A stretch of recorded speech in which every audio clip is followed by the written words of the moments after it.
5वीं बात, अपने दान का बखान मत करो।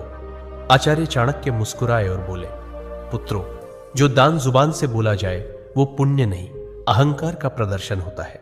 गुरुकुल में बैठे शिष्यों ने प्रश्न किया, गुरुदेव, अगर हमने किसी गरीब की मदद की, किसी भूखे को भोजन दिया या किसी छात्र को शिक्षा के लिए सहायता दी, तो क्या यह बताना गलत है? चाणक्य ने शांत स्वर में कहा, जब तुम दान करते हो और फिर उसी का प्रचार करते हो तो वह मदद नहीं रह जाती, वो तुम्हारे घमंड को बढ़ाने का तरीका बन जाती है। उन्होंने चंद्रगुप्त को संबोधित करते हुए कहा, एक बार एक राजा ने दरबार में घोषणा की, मैंने इस वर्ष 100 गायें ब्राह्मणों को दान दी है। लोगों ने तालियां बजाई, पर उसी रात सपने में उसे एक वृद्ध ब्राह्मण मिला और बोला, राजन, आपने जो दिया वो पुण्य नहीं बना, क्योंकि आपने उसका बखान कर दिया। दान तभी फलदायक होता है जब वह छुपा हो। चाणक्य ने स्पष्ट शब्दों में कहा, दाएं हाथ से दिया गया दान अगर बाएं हाथ को भी पता चल जाए तो वह भी अधिक हो जाता है। फिर उन्होंने एक सूत्र बताया, दान वह दीपक है जो अंधेरे में जलता है, उसे कोई देखे या ना देखे, उसका उजाला एक दिन लौट कर आता है।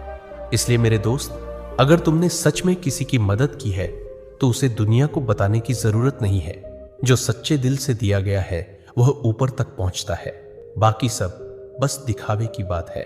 6ठी बात, अपमान और हार की कहानियां कभी मत सुनाओ। आचार्य चाणक्य ने शिष्यों की ओर देखते हुए गहरी बात कही, पुत्रों, जीवन में हर कोई कभी ना कभी हारता है, अपमान झेलता है, लेकिन उस हार को बार बार दोहराते रहना खुद अपने जख्मों को उधेड़ने जैसा है।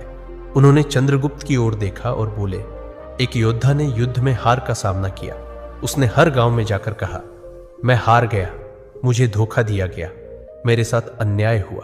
कुछ लोगों ने सहानुभूति जताई, लेकिन अधिकतर ने उसे हंसी का विषय बना दिया। और जब वह फिर मैदान में उतरा तो सब पहले से ही उसकी हार देखने का इंतजार करने लगे। चाणक्य ने कहा, अगर तुमने कभी अपमान सहा है तो उसे अपनी ताकत में बदलो, सीख लो, पर उसे ढोल की तरह मत बजाओ। दुनिया चतुर है, वो तुम्हारे दुखों पर रोएगी नहीं, बल्कि उन्हें याद रखेगी।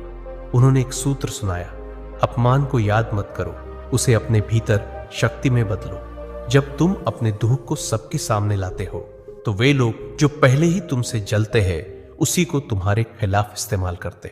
और याद रखो, दुनिया तभी विश्वास करती है जब तुम अपनी ताकत दिखाते हो, न कि तब जब तुम अपने टूटने की कहानियां सुनाते हो। तो मेरे भाई, अगर कभी हारो तो दुनिया से मत कहो मैं हार गया, खुद से कहो अब और मजबूती से खड़ा होना है। सच्चा विजेता वही होता है जो गिरकर भी बिना कुछ कहे फिर से खड़ा हो जाता है और अपनी चुप्पी से सबको चौंका देता है।